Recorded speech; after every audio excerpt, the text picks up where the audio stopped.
स्वः तत्सवितुर्वरेण्यं भर्गो देवस्य धीमहि धियो यो नः प्रचोदयात्।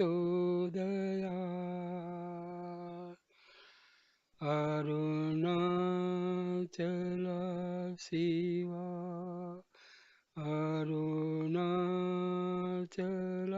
Shiva Arunachal Shiva Arunachala.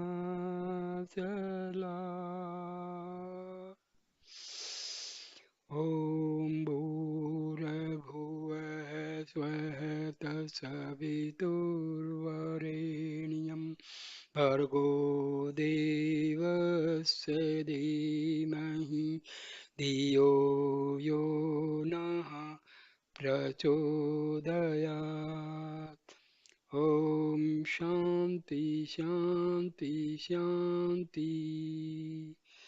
By reciting these mantras, our spiritual level is raised to very high level, and the words come out of this mouth are of very real nature.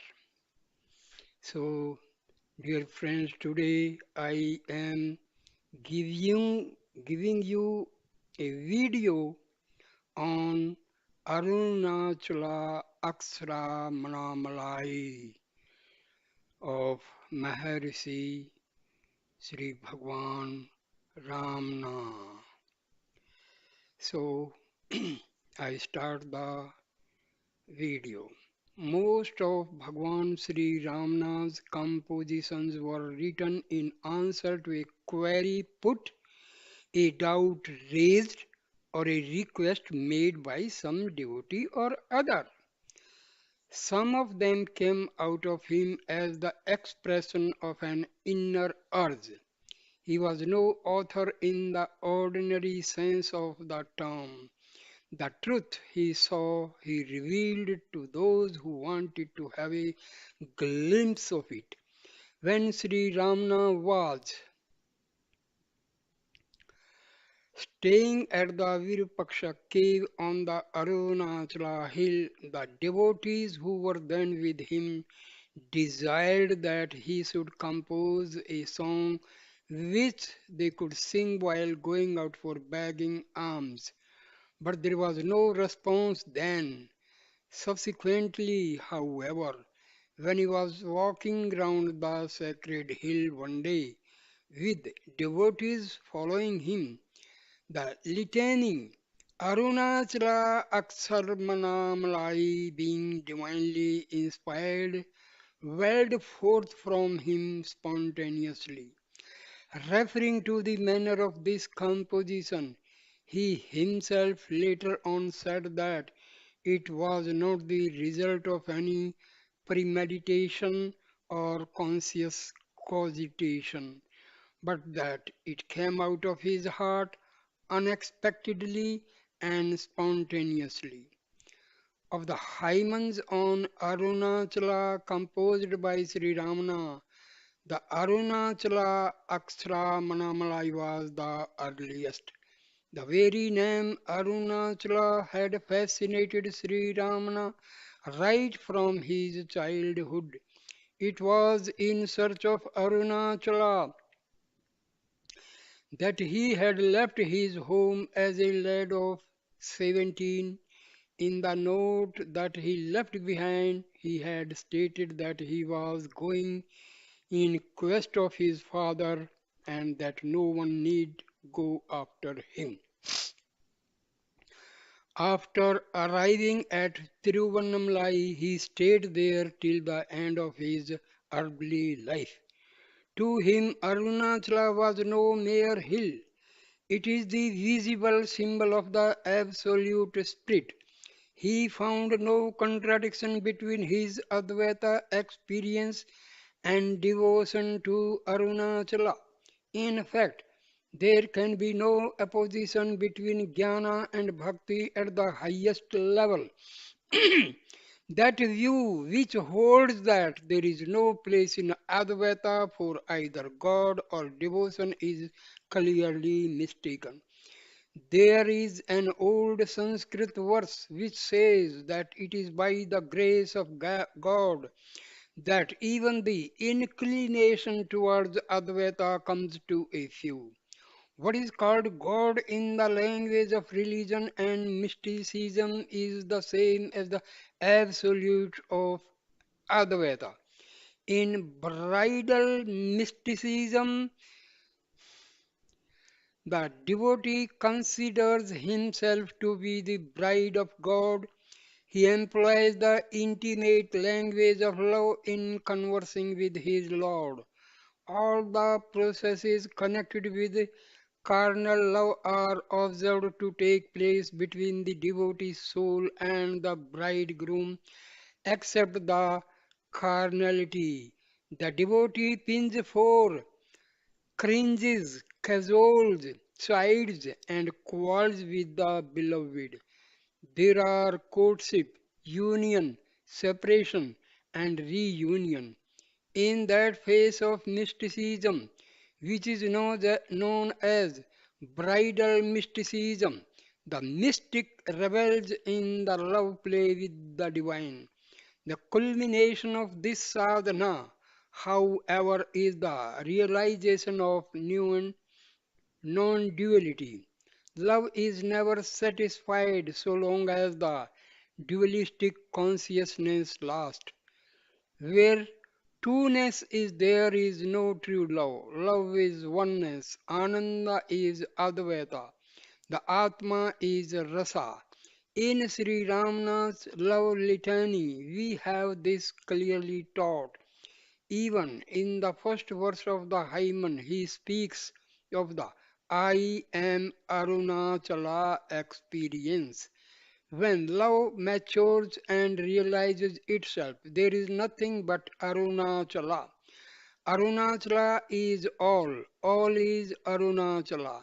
This is the plenary experience which is Advaita.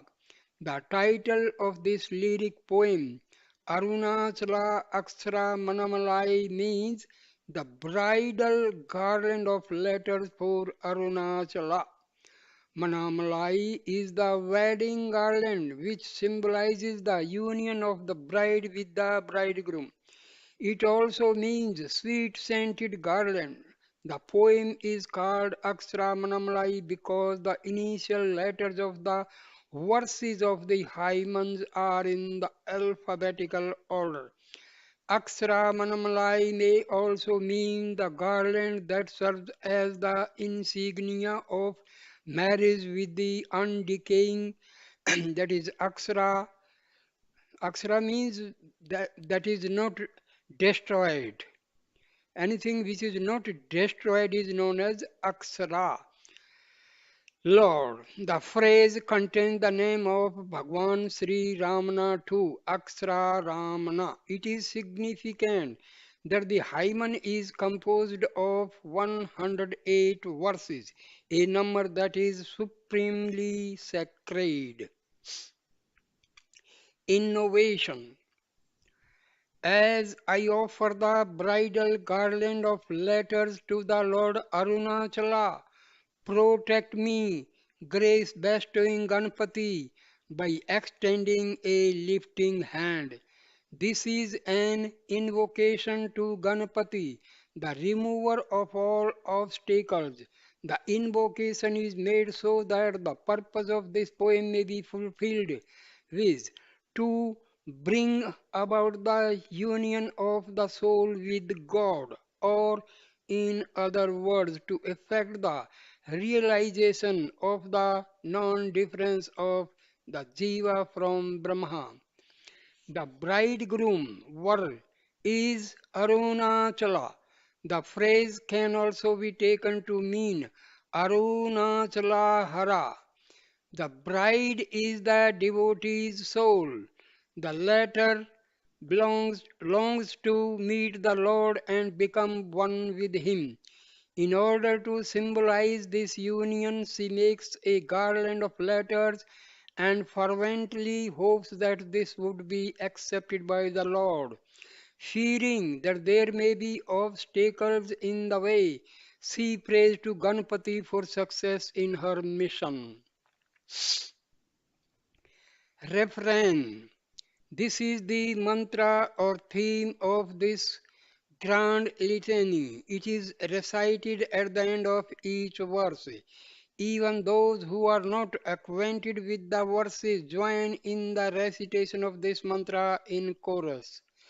The mantra is Arunachala Shiva. Shiva is the most auspicious name of God. It itself means the auspicious Shiva. The formless appeared in many forms in order to bestow his grace on his devotees. At Tiruvannamalai, the form he assumed is that of light and fire, the light that reveals the truth, the fire that burns away all impurities.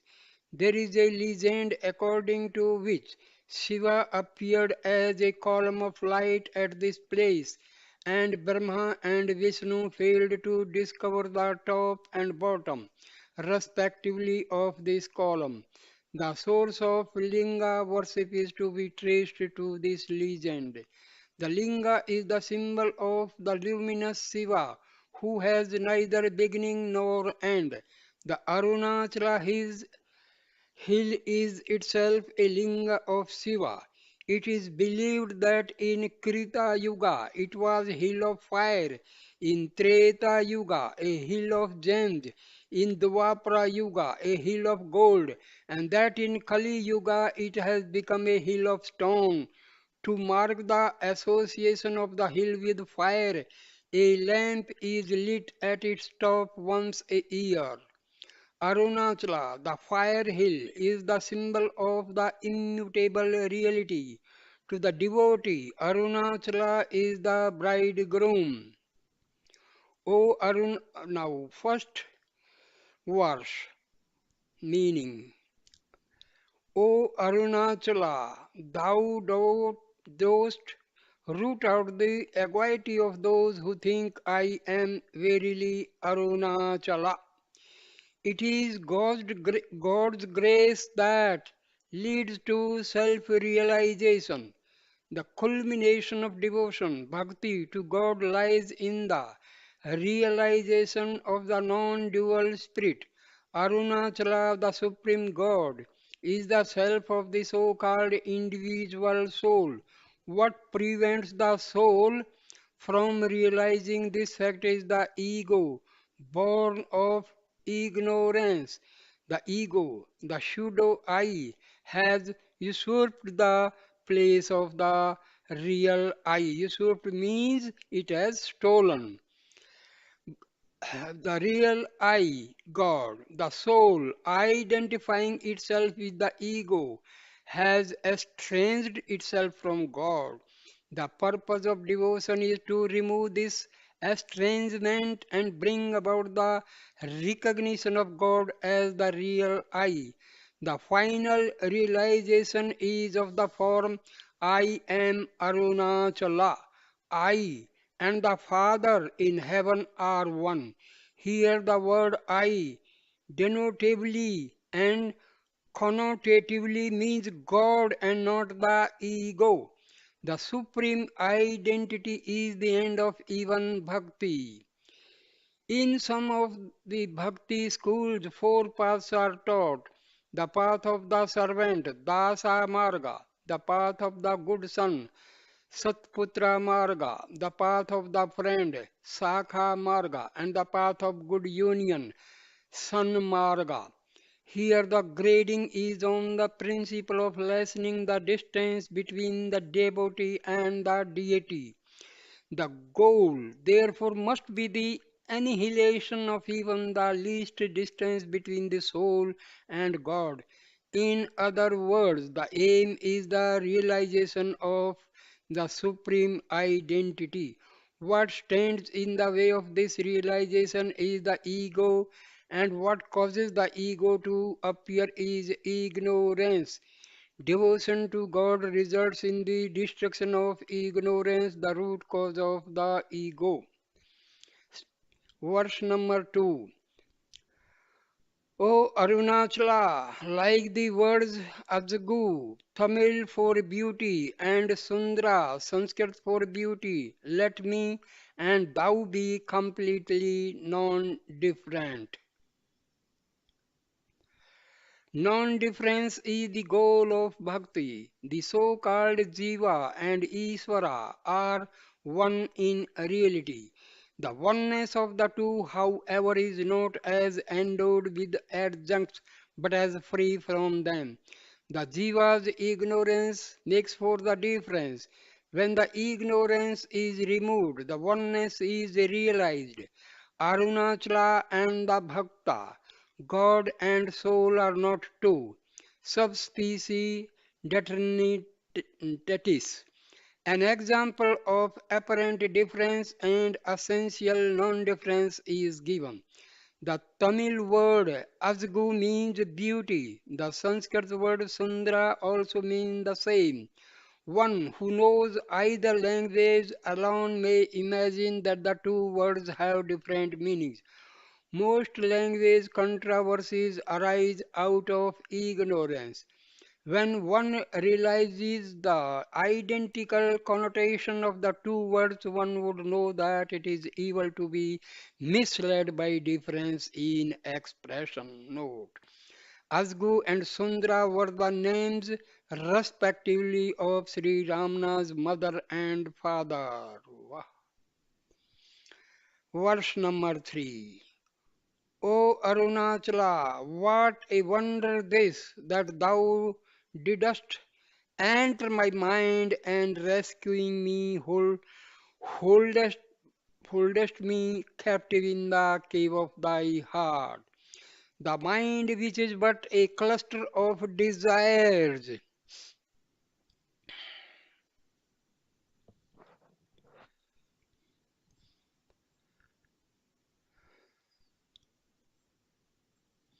The mind which is but a cluster of desires and the home of unrest is the Jiva's residence. The either of the heart which is unsullied and pure is the place of the Lord. It is in the cave of the heart that he is said to be hidden. Guhatita. His saving grace makes him lift the soul out of the slough of despond and draw her into his home, the heart which is the hall of bliss. The Lord expects nothing in return. His benignity knows no bargain, even under the slightest pretext. He is prepared to save the soul. In her empirical state, the soul is a captive of the roving mind. By the grace of the Lord, she is liberated from the mind's torture and is afforded safely and protection. This sanctuary of my soul, unwitting I keep white and whole, unlatched and lit, if thou should not care to enter or to tarry there.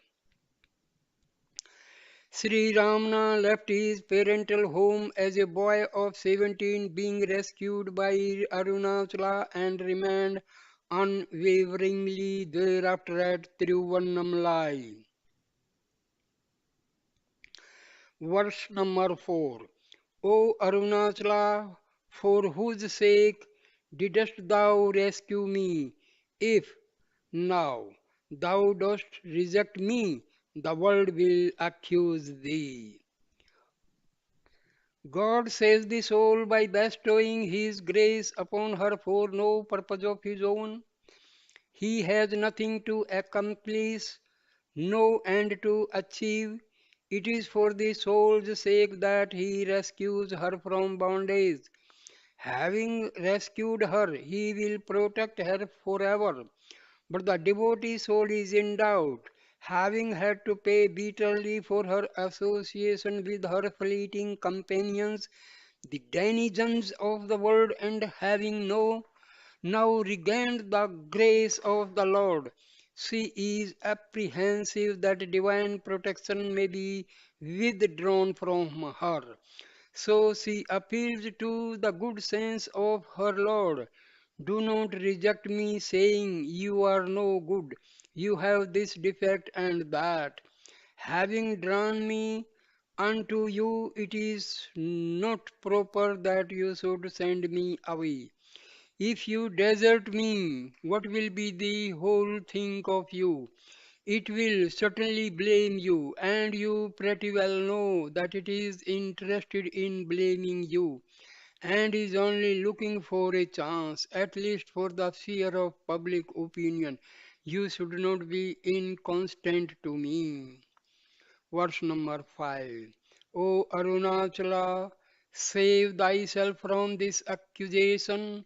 Why didst thou make me pine for thee, who will hereafter leave thee? The devotee soul is jealous of the reputation of the Lord. She would not bear to think that he, the most compassionate one, should be accused of harshness and desertion. Look at her own plight. If she had not been rescued at all, there would be no problem. She would have continued to enjoy the delights of the world, imagining that they constituted happiness, but the Lord has created in her a taste for the infinite by revealing Himself to her, and she has learned to pine for Him. Even the soul's ability to pine for Him is the result of His grace. Having now been accepted by Him, how can the devotee leave Him? As a Vasavana saint puts it, addressing the Lord, how can the soul that has taken refuge in your lotus feet, which yield immortality, desire anything else? When the lotus bloom is there filled with honey, the bee will not cast even as much as a glance at the sugarcane stalk. Verse number 6. O Arunachala, thou art one who showers grace which is greater than that of one's own mother. In this, then, thy grace, or such indeed is thy grace. The finest example in the world of love that is pure and unselfish is that of the mother. She is prepared and always ready and willing to make any sacrifice for the sake of her child. The child's welfare is her only concern. She is utterly indifferent to and unmindful of what may happen to herself. To the devotee, God is more than a mother. He is all grace and compassion. Dayamaya, an ocean of unbargaining love. Kripa Jalanidhi. He showers his grace without let or hindrance.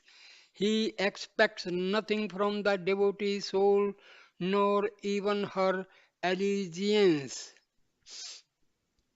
He creates the cosmos, protects it, and periodically withdraws it in order to enable the soul to progress and eventually gain the greatest possible benefit, that is, liberation. Advert, adverting to the fear expressed in the previous verse. The devotee soul now points out to the Lord that if he were to desert her, it would not be in keeping with his loving nature, which is even finer than that of a mother. So the devotee asks, is this thy grace? Or the words Iduvo Wundrul may be taken to mean, such indeed is thy grace, a grace that is greater than that of a mother. The Lord of the Rock Temple at Tiruchinappalli bears the name Matru Bhuteswara. Thea Manwar, the one who came as the mother. Verse number 7. O Arunachala, be thou firmly seated in my heart so that it may not run away, duping thee. The pranks that the mind plays and the ways that it adopts for deceiving itself are well known. Ordinarily, the mind moves out through the sense channels and gets distracted and dissipated. It is centrifugal in its tendency and allows itself to be dragged in different directions at the same time. The taming of the mind is a hard task. The disciplines that are prescribed in the sacred texts are designed to subdue the mind and make it one pointed. It is easy to perform miracles such as walking on water or sitting on fire, says a Tamil saint. It is easy to accomplish such difficult feats as making the elephant and tiger do one's bidding. But that skill is hard whereby one controls one's mind and sits still. In the Bhagavad Gita, Arjuna complains to Sri Krishna, unsteady verily is the mind, turbulent, tenacious, and strong to control. It is as difficult, I think, as it is to curb the wind. Sri Krishna agrees with Arjuna and says, without doubt, the mind is difficult to subdue and unsteady, but it can be controlled through practice and dispassion. In the Sivananda Lahari, Sri Sankara likens the mind to the monkey that jumps from one branch of a desire to another, goes from one hill of passion to another, roams about in the forest of delusion, and is extremely active and mischievous. Addressing Shiva as the prince of beggars, Kapalin, he says, take this monkey as my arm gift to you, after tying it firmly with the rope of bhakti. The purpose of devotion is to sublimate the mind and make it one pointed. Prahlada prays to Narsimha. The love that the ignorant bear for the objects of sense, may that love that flows towards you as I contemplate you remain constant without leaving my heart. In the present verse, the Lord is implored to sit tight in the heart so that the heart may not go astray. Even the Lord has to be vigilant and keep constant watch over the doings of the heart. The heart may run away if the hold on it is slackened even a little.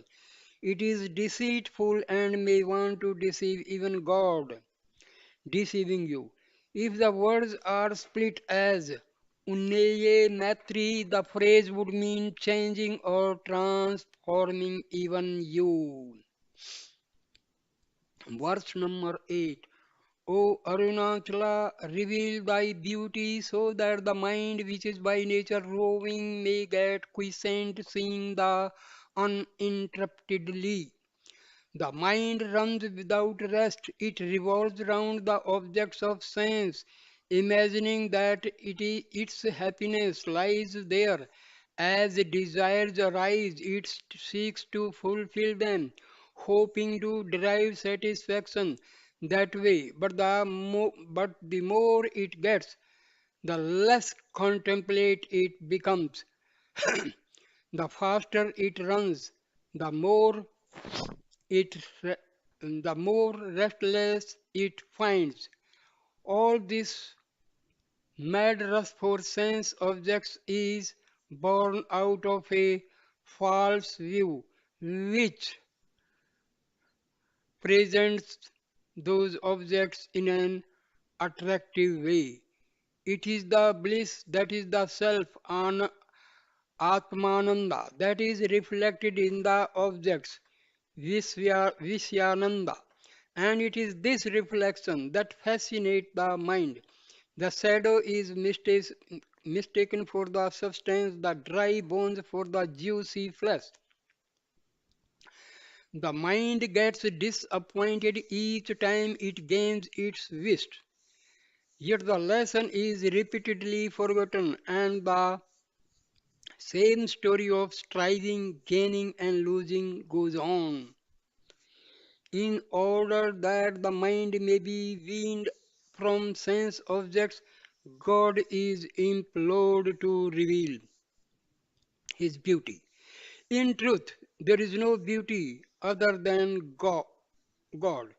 The so called beautiful objects of the world are but pale reflections of the splendor that is God, broken arcs of the perfect orb. God is Bhuvana Sundara, the beauty that can ravish the entire world. He is Rasa, the sweetness that surpasses every taste. Brahmananda, the bliss that is without limit.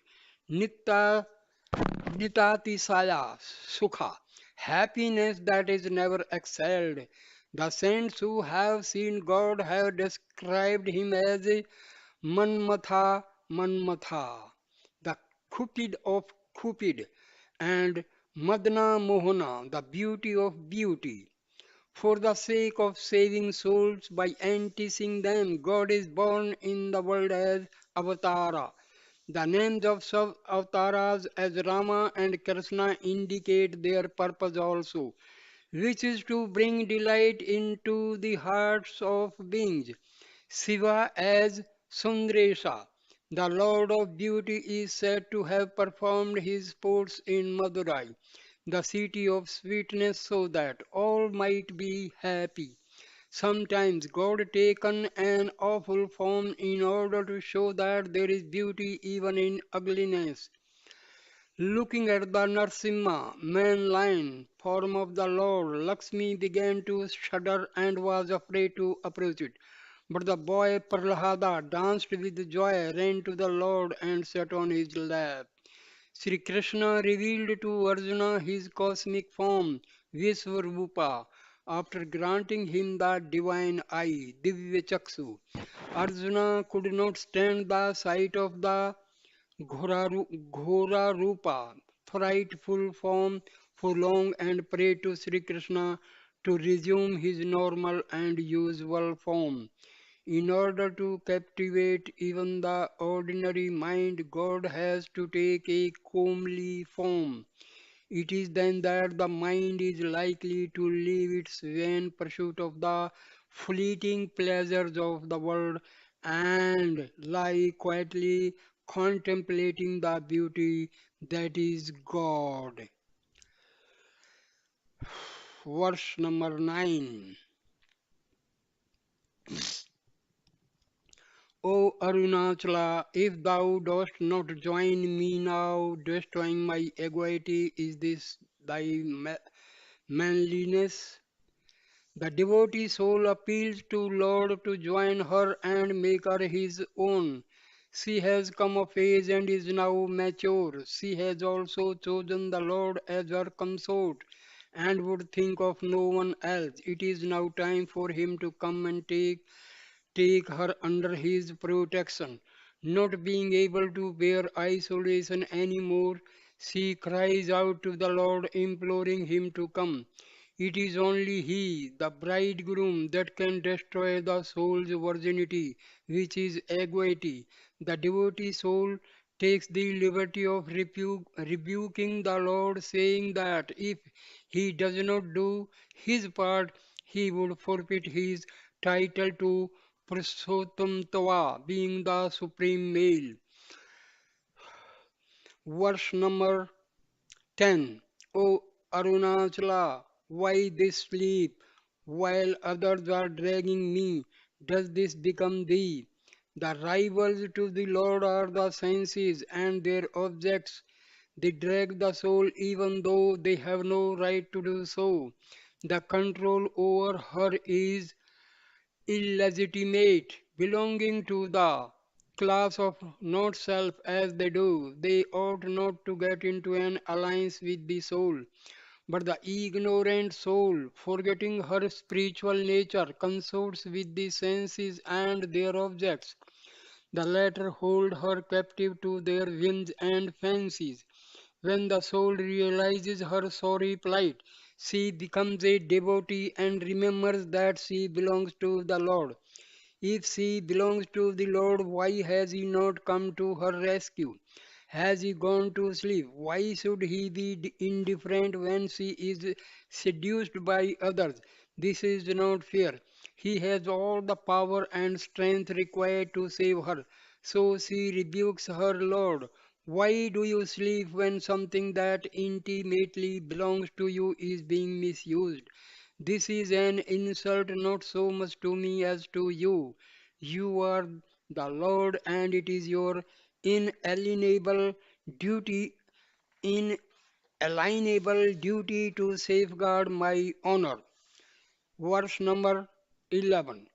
O Arunachala, when the five senses, the thieves, entered my heart, were thou not in my heart? The five senses are here compared to thieves. A thief is one who deceitfully takes away what does not belong to him. The soul is not a property of the senses, yet the senses take her away. The senses storm the heart, enter it by force, and snatch away the soul. But how can this happen? Was not the omnipotent Lord there in the heart? If he were there, how dared the senses to trespass? It is not possible that they have power over the authority of the Lord. Being present in the heart, he could not be sleeping, for he is ever wakeful. He is all seeing, always. Sarvadriksada.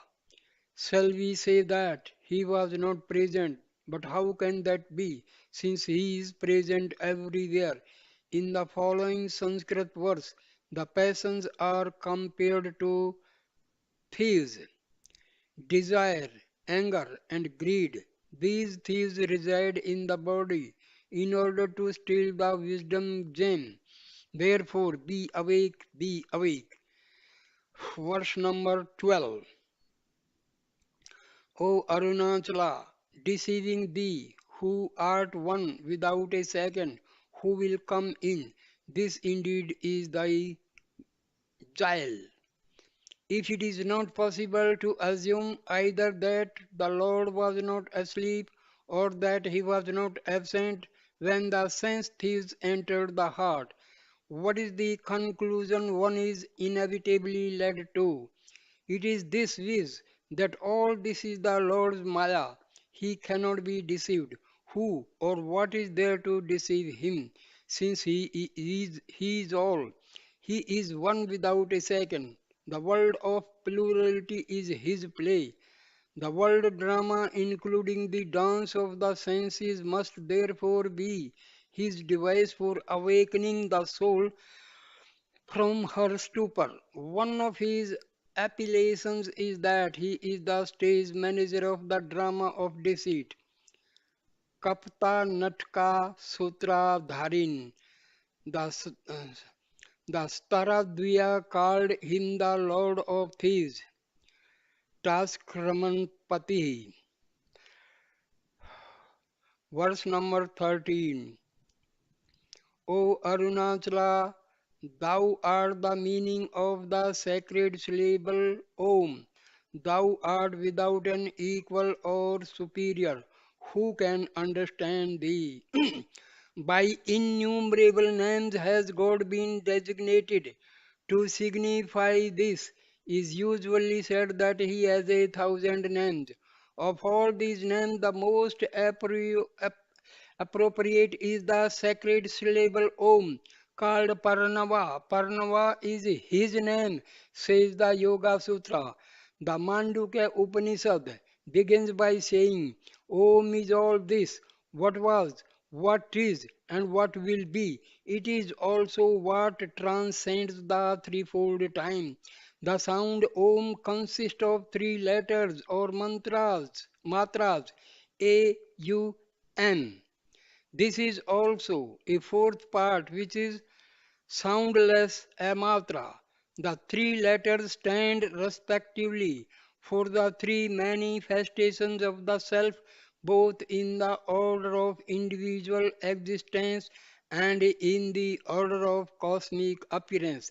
The self is Visva, Tejasa, Prajna of the waking, dream, and sleep states respectively, and Virat, Hiranyagarbha, and Avakrita, the cosmic counterparts.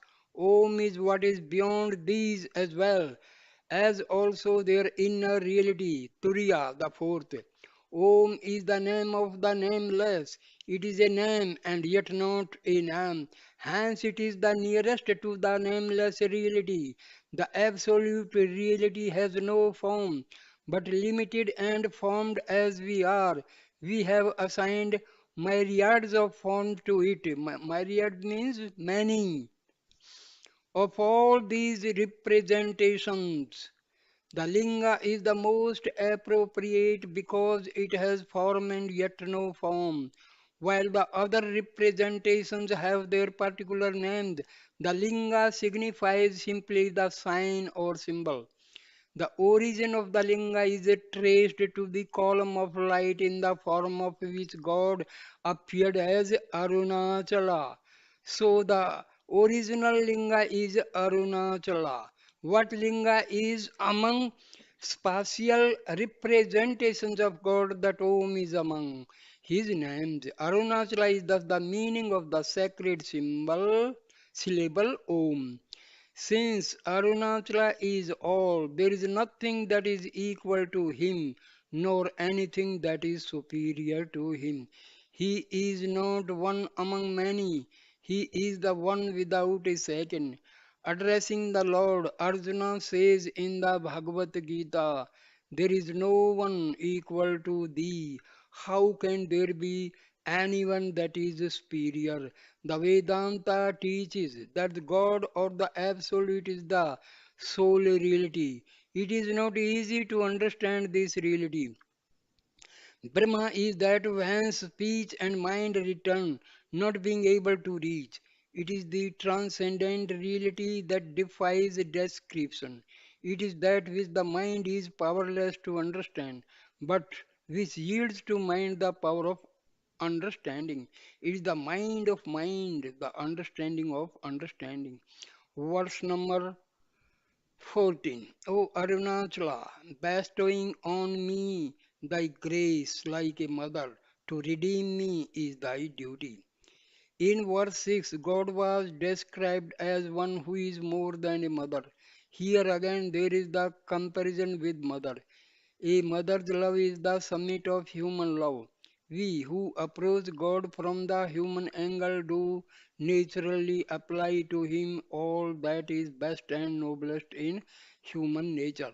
Here is a prayer to God, and He should protect His devotee who is His child. God is the universal parent, He is the mother as well as the father. Saving the children is not an optional function of the parent. It is her duty. So the devotee reminds God of what is but his duty, a duty not imposed on him by an external authority, but one which is his own ordinance.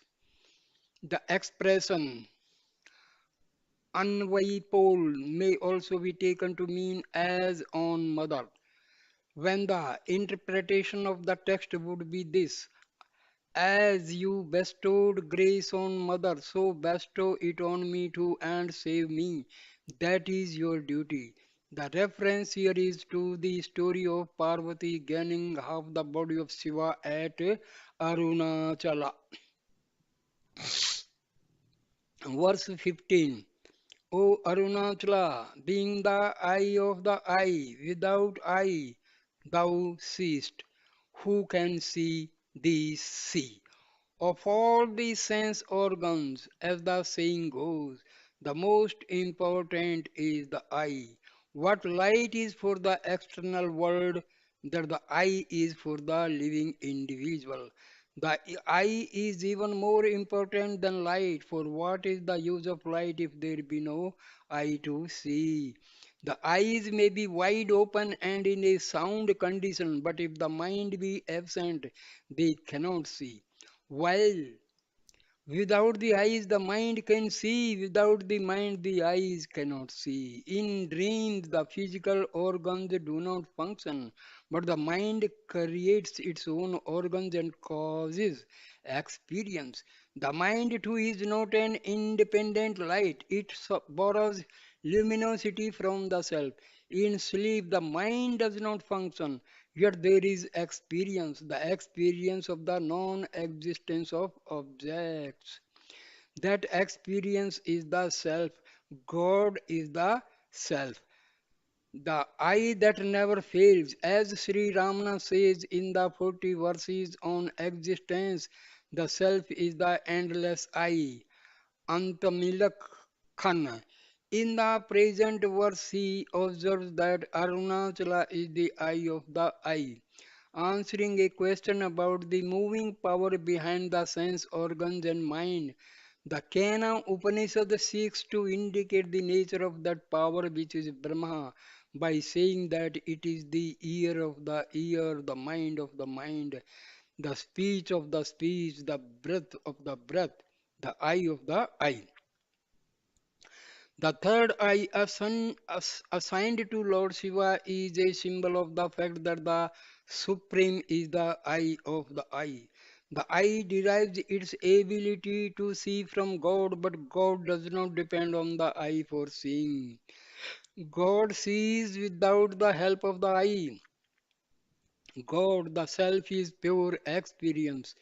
He makes all experience possible, but he himself is not an object of experience. Only the conditioned can be experienced. The unconditioned is never an experienced content. Here, Sri Ramana asks, who can see thee? Verse 16. O Arunachala, like magnet which attracts iron, thou shouldst draw me and without letting me go, be in union with me. One of the familiar similes for bhakti devotion is the attraction of iron filings by magnet.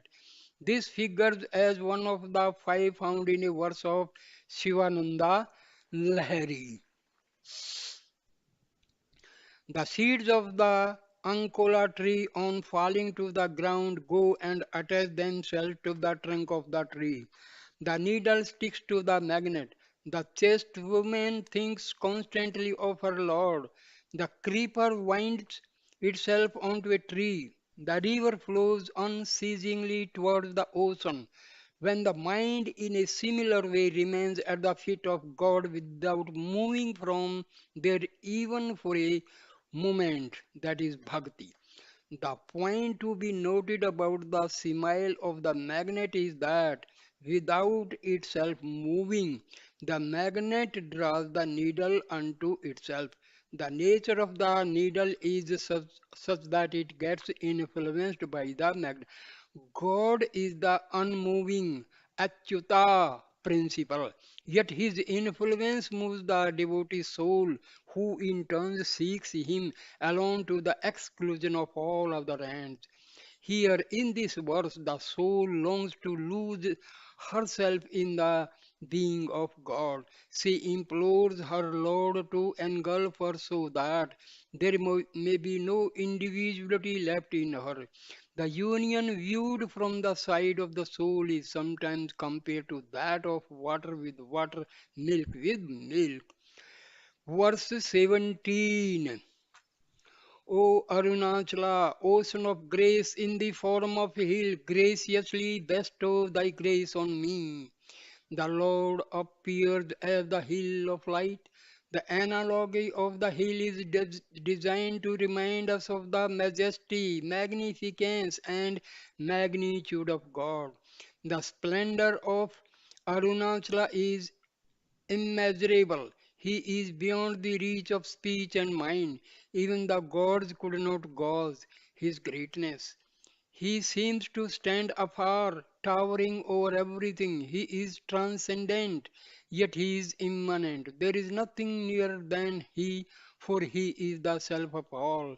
He is the vast sea of mercy, the ocean of grace. The mythical milk ocean is the symbol of benignity and benevolence. God is compared to the ocean by virtue of his graciousness and goodness.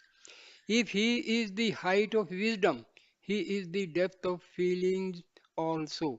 He encamp, encompasses all, engulfs all. It is on his grace that all subsist. There is no prayer that is more efficacious or noble than the one for the descent of his grace. People often pray for petty things. This is no doubt better than not praying at all. But the best prayer is that which is not motivated by the spirit of the market. One ought to pray because one ought to. Grace is the complement of prayer. The devotee soul prays to God for nothing but God who is grace, and the prayer itself is made possible because of grace. Verse 18. O Arunachala, the gem that shines below, above everything, do destroy my baseness. To us of the plains, the mountain top is above and the ocean bed below. Limited as we are, we make such distinctions as high and low, far and near, before and after, good and bad. To God, however, who is omnipresent and all pervading, there are no distinctions whatsoever. He is the same everywhere, always, and in all things. In fact, there is no other to him. He is the one without a second. He is the self-luminous consciousness. Here the comparison to the luminous gem. Its light does not discriminate between one and another, although it is highly precious. God, the Atma, is Swanjyoti, self-luminous. In the words of Upanishad, it is below and above, it is before and behind, it is to the south and to the north. The self is all this. Although the self-effulgent intelligence is always there, we close our eyes and complain that we do not see. Nescience, avidya, blinds us. It is the root of all evil and sin. It constitutes the basic baseness. The devotee soul appeals to God for the removal of avidya. She reminds him of his promise. Surrendering all dharmas, seek refuge in me alone. I will release you from all sins. Do not grieve. Verse 19. O Arunachala, destroying my sins completely, save me by making me good. O thou that signest in the form of the Master, destroy my baseness, pleaded the devotee soul with the Lord in the previous verse. The same plea is repeated here. The basic baseness is nescience with avidya. Here it is referred to as sin or defect. Kutram. Nescience is the root of all other sins. Nescience means ignorance, avidya. Seva Siddhanta enumerates three primary defects of the soul: Annava, Maya, and Karma. In Advaita Vedanta, three generations of defects are often mentioned: avidya, kama, and karma. Karma consists of the deeds that we do and their residual impressions. Desire, kama, is the seed of this. It is in its turn is the result of the wrong identification of the self with egoity, etc., which is nescience, avidya, or ignorance, ajnana. Thus, nescience is the original sin, mula mala. All other sins will vanish only when nescience is completely destroyed. Nescience is compared to the darkness that blinds, the note that binds, etc. Wisdom is the light that will dispel this darkness, the sword that will cut this note. It is by the grace of God that wisdom is gained. Wisdom is the supreme good. To use a saying of Socrates, knowledge is virtue. The natural goodness of the soul is revealed when the defects are removed. God removes the defects functioning as the Guru. The word Guru means the one who destroys the darkness of ignorance. The one who destroys ignorance cannot be himself subject to ignorance. This is God, the Supreme Self, God, Guru, Atma. These are but the different forms of one and the same reality, the reality that as the world teacher is called Dakshina Murti, the truth that is all the pervading like the ether. Verse number 20. O Arunachala, without letting me fall to the wiles of those who are cruel and deceitful, bestow thy grace on me and be in union with me. The world is too much with us. We fall into its wiles, not knowing that way lies our doom. Our senses drag us away from what is good and permanent, the supreme self. Our mind becomes captive to the passing shows that only distract and demoralizes. The play of Maya deceives us, its agents, the objects spread a net as it were in which we are caught. Having made slaves of us, they harass and wreck us without mercy. Who can save the devotee soul from this sad plight but God, her Lord? So she appeals to him to come to her succor and save her from her dire distress.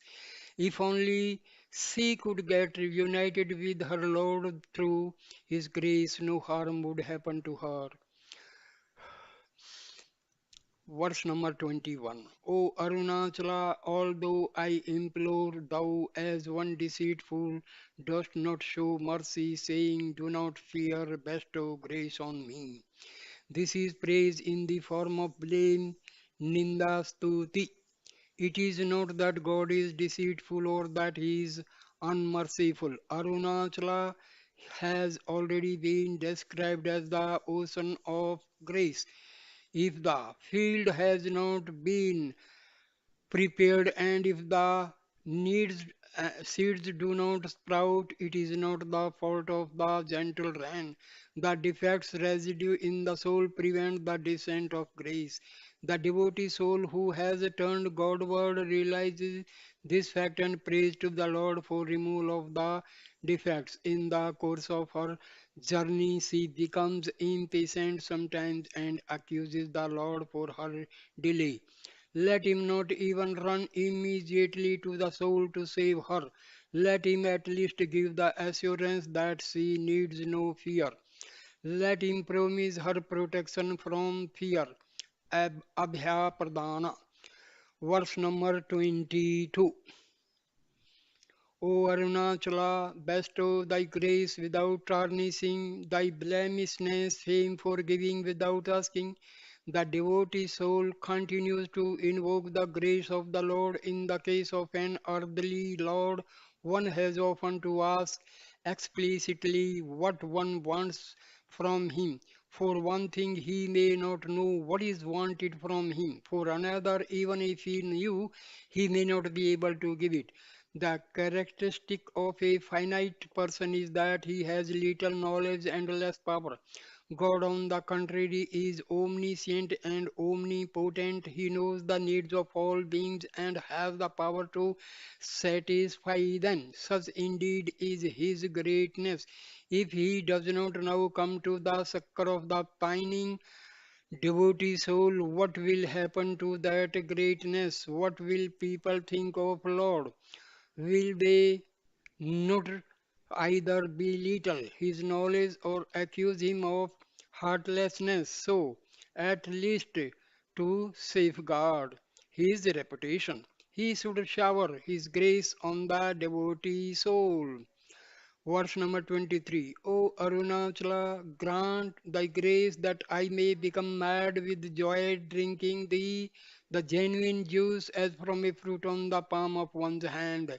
The fruit on the palm of one's hand is the usual simile for anything that is crystal clear and has been attained without doubt. The fruit that is ordinarily mentioned in this connection is the amalka, Amblic myrobalan.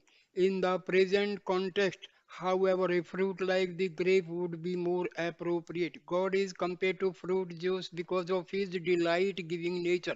He is the supreme essence, rasa. The Taittiriya Upanishad declares, the essence is he. Having obtained the essence, one becomes happy. Who can breathe in or breathe out if this happiness in the heart ether were not? And it is He that brings in happiness. Verse number 24. O Arunachala, determined as thou art to kill thy devotees, how am I to survive after embracing thee? The goal of Advaita mysticism is the identity realization, which means the transcendence of even the devotee-devoted relationship. This is the significance of the sentiment that God is determined to kill his devotees. The ego of the devotee is totally destroyed by God's grace. Thereafter, how could difference exist? Although we speak of spiritual marriage, there is good deal of difference between what we know as marriage and spiritual union. In the latter, there are no two entities, while the former requires two. There is no individuality left in the devotee soul after the divine embrace. The act of embracing the divine is a process of self-noting. Sureswara in his Brihadvartika makes the sage Yajnavalkya address the following words to his wife Maitreyi. Impelled by her great love for Shiva, Parvati wrought herself into half his body, but you long for gaining the whole of my being with your whole self. Verse number 25. O Arunachala, thou art without anger and art endowed with all auspicious qualities. For thee to accept me as this target, what meritorious deed have I done, or what offense have I committed? God, the Absolute, has no qualities, but if qualities should be assigned to God, nothing that is despicable or evil can be attributed to him. For purposes of worship, he is regarded as endowed with all auspicious qualities. Passions such as anger, etc., do not belong to him. In our ignorance, we may imagine that God's act of destruction is born of his anger. But those who know the truth know that world destruction is the most benevolent act of God. As sleep is to the individual soul, so is cosmic dissolution to the entire creation of the Trinity of Godhead. The function of destruction is associated with Rudra, Shiva, and consequently some are inclined to characterize Rudra as the angry god. This, however, has no justification. Rudra is Shiva, the most auspicious and blissful divinity. In the august presence of Arunachala Shiva, the devotee soul realizes her imperfection. Yet, if she should have received the grace of Shiva, it must be that she feels due to some past merit. Divine grace is not measured out in accordance with the desire of the soul. If that were so, it would cease to be grace. All that God waits for is the proper attitude of receptivity on the part of the soul. When the soul has become mature in this sense, grace descends on her and transforms her. She then becomes God's target. The expression Korean Sedan may also be taken to mean what offense have I committed? then it would be praise in the form of blame, ninda, stuti. The devotee soul tells the Lord, what is the offense that I am guilty of? Why is it that you have chosen me as your target for destruction? So I stop the video here. Thank you for watching and listening this holy scriptures Akshara Manamalai. Please subscribe my channel. Thank you, my dear friends. Arunachala Shiva, Arunachala Shiva, Arunachala Shiva.